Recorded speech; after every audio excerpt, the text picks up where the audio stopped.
박근혜 대통령이 지난 25일 경제혁신 3개년 계획 담화문을 발표했습니다.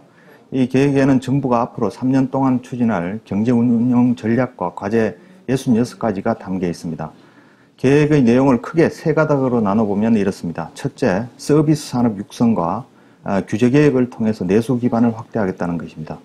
둘째, 공공부문의 부채 축소와 사업 조정 등으로 생산성을 높이고 체질을 바꾸겠다는 것입니다. 마지막 하나는 벤처와 창업 활성화 등으로 창조 경제를 실현하겠다는 내용입니다.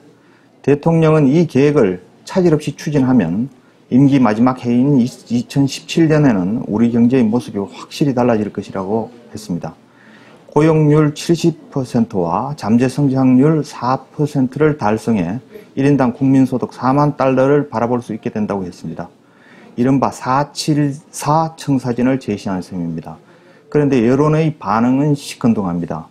이명박 정부가 747 공약을 내세웠다가 공수표를 날린 것처럼 공허한 숫자 노름에 그칠 공산이 크기 때문입니다.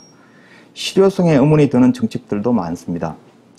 가계부채가 눈덩이처럼 증가하면서 민간 소비 회복의 걸림돌이 되고 있다. 이렇게 진단은 정확하게 해놓고서 대책은 영세 자영업자에 대한 금융지원 요건을 완화한다든지 국민주택기금이나 주택금융공사 등 사실상 공적 자금을 활용한 주택담보대출을 늘리겠다는지 하는 게 대책의 내용입니다.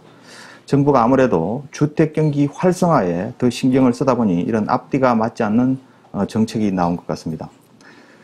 청년과 여성 일자리 120만 개를 창출하겠다고 했습니다. 고용률 70% 달성을 위한 시간 선택제 일자리와 관련이 있습니다. 이 역시 정부 일방적인 기대를 그대로 정책 과제로 포장한 듯합니다. 시간 선택제 일자리 확대는 국회 동의와 노동계의 합의 없이는 추진되기 어렵습니다. 말로는 시간 선택제인데 전일제 취업자가 시간제로 선택할 수 있지만은 반대로 시간제로 빠지면 전일제로 다시 돌아갈 수는 없게 제도가 설계되어 있습니다. 그래서 자칫 전체 일자리의 질만 떨어뜨릴 것이라는 우려가 많습니다. 정책 방향에 대한 비판의 목소리도 점차 커지고 있습니다.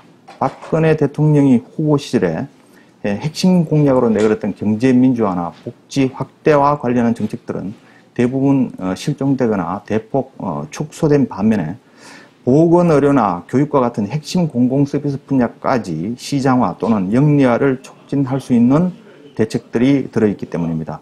그래서 정부의 이번 3개년 경제혁신 계획에 대해 줄푸세가 되살아난 것 아니냐는 지적이 나오고 있습니다. 줄푸세란 세금과 정부 규모는 줄이고 규제를 풀고 법과 질서를 바로 세운다는 뜻인데요.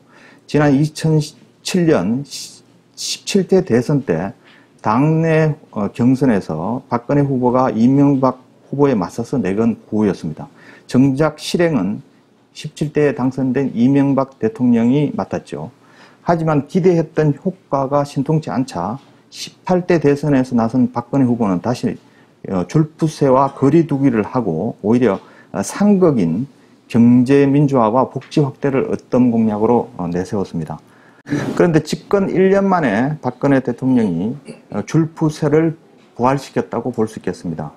그러나 줄푸세와 같은 신자유주의 정책은 이명박 정부를 거치면서 실패로 판명이 났고 2008년 미국발 세계 금융위기에서 확인할 수 있듯이 자칫 경제적 재앙을 초래할 위험이 있습니다.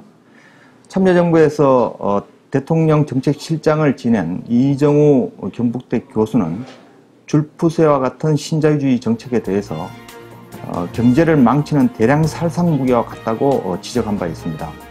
앞으로 박근혜 정부가 3개년 계획을 추진하는 과정에 본격적으로 줄푸세와 관련된 논란이 커질 것 같습니다.